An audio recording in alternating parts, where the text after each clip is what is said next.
السلام عليكم ورحمة الله وبركاته. رمضان الكريم أصحابتا وصول دوادا جنة كينا قصوين يا شيكوين قصة كسابسن جعلك النبي صلى الله عليه وسلم ووقبي قديجة الله كرال النقدي markay dhimata Khadiija kadib waxa nabiga sallallahu alayhi wasallam u imaaday gabadh kamid aheed asxaabta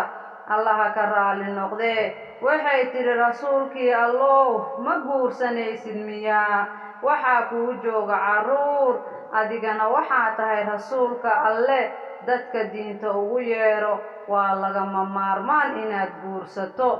waa uu ooyay nabiga sallallahu alayhi wasallam wuxuuna yiri Khadiija kadib qofba ma jiro haduusan Allah amri lahayn nabiga sallallahu alayhi wasallam guur Khadiija kadib nabiga ma guursan lahayn waligiis jaceelka uu qabay nabigeena Muhammad sallallahu alayhi wasallam gacalisadiisa Khadiija Allah ka raali noqdee wuxuu ahaa jaceel aad u weyn nabigana dhaxal siiyay in uu muddo ka caago kana dheeraada guurka ilaa markii dambe uu guursaday rasuulka wuxuuna hadaladiisa laga dheehan jiray iyo ficiladiisa qaar jacayl ixtiraam weyn uu hayay Khadiija maalintii ay muslimiinta qabsadeen magaalada Makka waxaa nabiga sallallahu alayhi wasallam u imaanayay oo isa soo dhiibayay dad fara badan oo reer Makka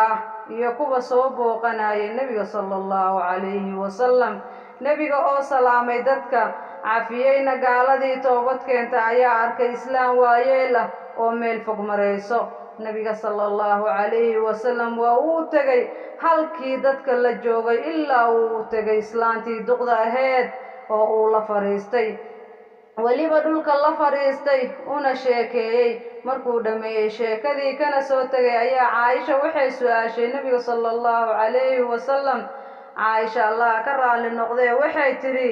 yay ahayd qoftan aad sidaas u weyneynayso oo aad la sheekaysatay ya rasuulullah nabiga sallallahu alayhi wasallam wuxuu yiri waa Khadiija saaxiibteed waxay tiri ilaa goorma ayaad sheekaysan jirteen nabiga sallallahu alayhi wasallam wuxuu yiri waxaan ahayn kuwa sidaan u sheekaysto xilligay Khadiija nooleed Aisha way maseerta waxayna tiri ma ka daalaysid miya inaad sheegto warka duqdan ay ciida ka kormartay adigana Allah kuugu bedelo wax ka qeyr badan iyadoo maseersan oo careysan ayay sidaas tiri rasuulka sallallahu alayhi wasallam wuxuu yiri Allah ayaan ku dhaartay alle iguma bedelin iyada wax ka qeyr badan way xiriirisay xilli ay dadka igooyeen wayna u rumaysay waqti ay dadka beeniyeen Aisha way garatay inuu nabiga carooday waxayna tiri rasuulkii Allah uu cafi nabigana wuxuu ku yiri Khadiija dambi dhaaf weydiiso iyada ha ku dambi dhaaftee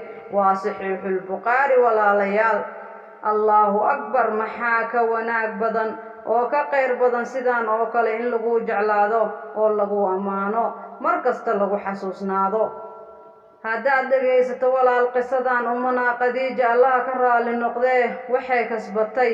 amaantan iyo jaceelkan faraha badan Allah naga wada dhigo kuwii kasbado oo wanaagsan haddaad dhageysatay alla dartii nabigeena Muhammad sallallahu alayhi wasallam ugu salli walaal